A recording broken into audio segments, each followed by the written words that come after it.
Satnam, I'm Sri Sundari Kaur and this is the cycle of the goddess that you are. Today I would like to share with you some info on how to use the energy of this full moon on the 4th degree Aquarius that is happening on the 27th July. This full moon is resounding or is acting as an understanding moment of what the partial sun eclipse that happened with the new moon in Aquarius on the 15th February has led you to understand.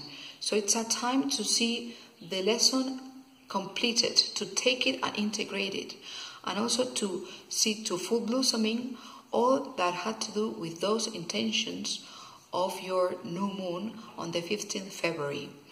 Those intentions 6 months ago may have been related with the moon in Aquarius, that is group ideals, altruistic desires, altruistic ideals, community, and also it has to do with the eclipse axis, that is the sun and Aquarius, that is the sun or what you have to head for, that is in the moment where the North Node Rahu is present, and so that is indicating to you what is the path that you have to follow. So to align yourself with your life mission, the life mission that you may already know what I'm talking about, because this is the purpose of my book, The Cycle of the Goddess That You Are, that is to help you identify and understand what is your life purpose. Why are you here? Why did you incarnate it in this life? So if you want the book, you can ask for it in the link that I'm putting at the end of the video. And so, working with the cycle of the goddess, working with this series of goddesses, you may be aware of what is your life purpose.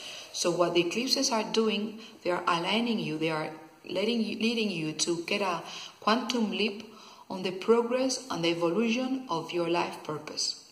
So I already have been talking to you in my last summer videos a bit about this point, and the point is that you identify in your natal chart where do you have Aquarius, where do you have Leo, because in Leo we have in the moment where do you have to head to, and in Aquarius we have them in the moment what do you have to let behind, what do you have to let go.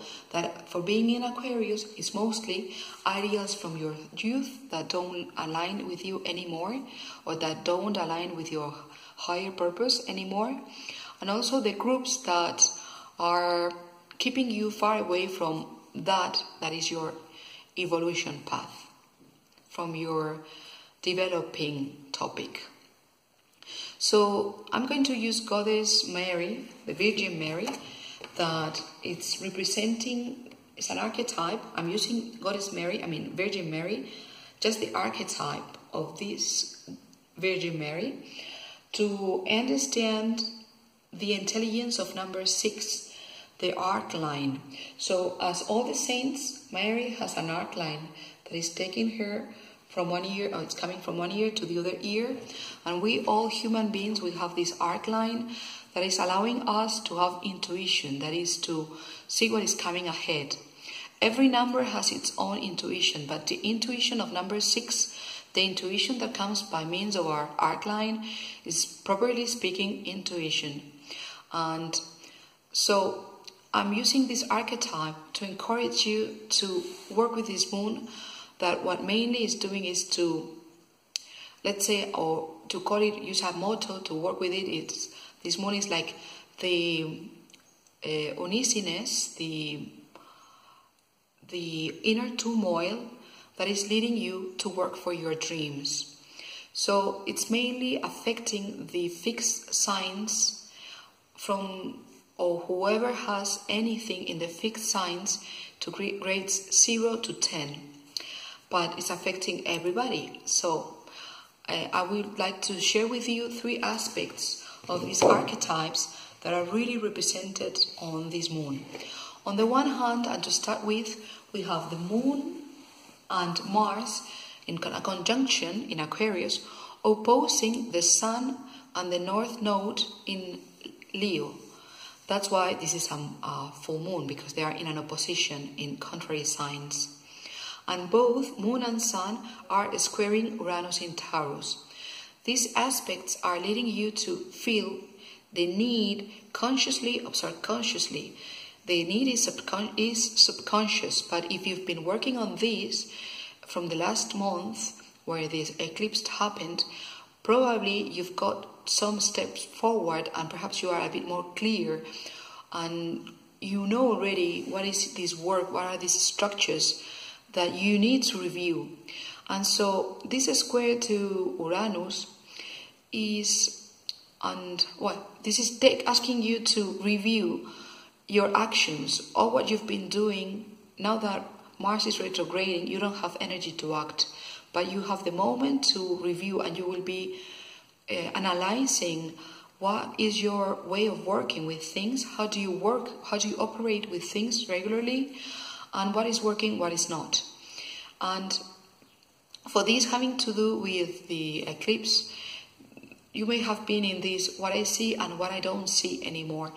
And the square with Uranus in Taurus is presenting to you the difficulties, the surprises, even revolutions by means or caused by changes in technology, new people coming to your business, to your place of work, even young people replacing you at work, or all sorts of things related with youth, technology, and surprising changes. That is what Uranus has to do. And I remind you that Uranus, that entered 3 months ago in Taurus, is telling you that for the coming 7 years you are going to be creating a new concept of security, a new concept of self-worth, what is valuable for you, what feels home, what feels safety for you, within you. So, as we are already in the beginning of those 7 years, the most likely things that happen is that this Uranus is shaking our floor, the floor under our feet, so that we feel no safety anymore, that things as we understood them or what had value for us is not working or is not there anymore. So we need to start searching for these structures and to start working on this, what is taking to create the new safety, the new value, and what is giving confidence, where you feel safe. So here's where I encourage you to use this arc of light that Virgin Mary is representing. This arc of lights that women, we have the second one, and when we use them combined with our third chakra, our sixth chakra, our third eye, we have a very, very powerful projection. We have the ability to pray, and it says, according to Kundalini Yoga tradition, that when a woman is praying, God himself has to obey. When you are using combinedly both of your arcs and your third eye, your sixth chakra, that is your pituitary gland, you have a projective capacity that even God himself has to obey. And my purpose is, or my proposal now is that you also use this arc of line, like the feelers of the snail, to use this intuition that is coming with number 6, so that you vibrate in faith, that you don't hurry to change things, just to give yourself the time to understand what is there, what is coming, and that you vibrate in faith, the same as fear you may have. The second aspect, it's Pluto retrograde on the 90th degree Capricorn, doing 2 trines, one with Venus in Scorpio, that is questioning you about your habits. Are my actual habits leading me to live my dream? Or also you can see it with this trine to Neptune in Pisces. My dreams are taking me to transform my habits. Or I want to transform my dreams because I feel unable to transform my habits. The point in all this is Pluto is the planet of big transformations, and we are already set on a 1-year journey of a big inner transformation. I encourage you to see my last video where I spoke a lot on the eclipse, on the 13th July, and this dark Pluto that is generating a point of dark Pluto, and how is it going to be acting on us, on you, for a year of deep transformation. I mention it like a chemical transformation. You know, things can transform physically, and they change shape, they change color, they're just changing outwardly. But this transformation with Pluto, it's a chemical composition. It's a deep to the root change on what things are. I would say when just graphite is changed into a diamond, it's exerted, or a big pressure is exerted, and so the graphite changes into the diamond. But when you go chemically inwards to understand what has happened there, the structure of the graphite that is completely in layers, and therefore it is very easy to scratch and very easy to sharpen pencil graphite, just using a sharpener, becomes a diamond that is completely and the hardest thing on nature, because the inner structure has changed. Now it's a pyramid, where in each vertex you have a carbon. So it's completely another thing. And this is the point, and this is a transformation you are in, whether you like it or not. And that is going to be happening in your life, whether you want it or not, in the coming year. So what Virgin Mary is trying to make you understand here is this, that big changes, big transformation are not only or not mainly happening because of big decisions. Will I study law or will I study medicine? Will I become a doctor? Will I become a lawyer? That's a big decision that may lead to a big transformation. But what really makes the big transformations are the changes in the changes in the small habits, in what we do daily, how we take care of ourselves day by day, our healthy habits, how we work day by day. So it's transforming these little habits, what we do daily. And Mary, it's Maria, Mary of Nazareth. She's a girl from a village in the middle of nowhere in Israel. So even in the scriptures it was said, what can come out of Nazareth? Nothing, no? Nothing was expected from Nazareth. It was meant to be insignificant.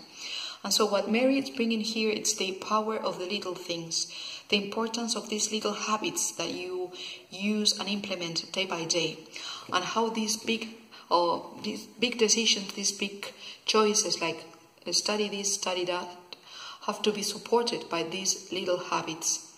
So if you're going to study medicine or if you're going to study law, in the end you need the habit of waking up in the morning, the habit of sitting down to study, the habit of making your summaries, the habit of habits.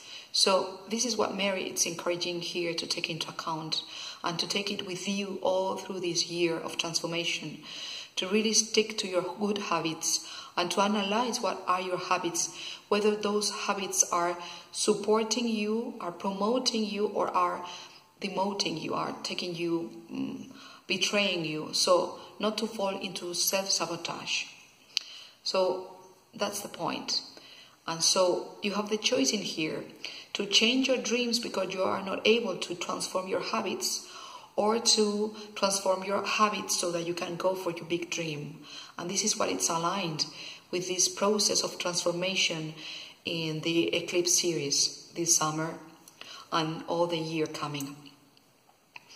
And to finish with, I don't want to get too long, the third last aspect is that we have Saturn retrograde doing a positive aspect with the Moon and Mars and the Sun. Saturn retrograde is in Capricorn, so in the moment you are not able to work, you're not able to create structures and work steadily, systematically, as Saturn loves, and all the more when it is in Capricorn, that it is home.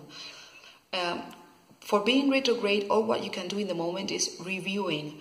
So it's encouraging you to review all these little habits you have, to review your structures, to review how you work, to review how you take responsibility on, and so and so.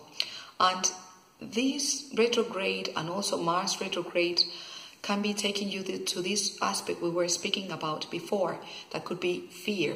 So to feel unable and to be afraid to do not be able. And so the encouragement here and the last tip that Virgin Mary is giving you is to vibrate with faith, as much faith as fear you may feel, because this is the antidote for fear, faith. So base your faith on these good habits you have and trust, faith your habits, that they will take you working steadily when Saturn gets forward again and when Mars gets forward again, moon by moon, on the cycle of the goddess that you are, so that you can take to fruition, you can give birth as Virgin Mary to the true goddess that you are. Sat Nam.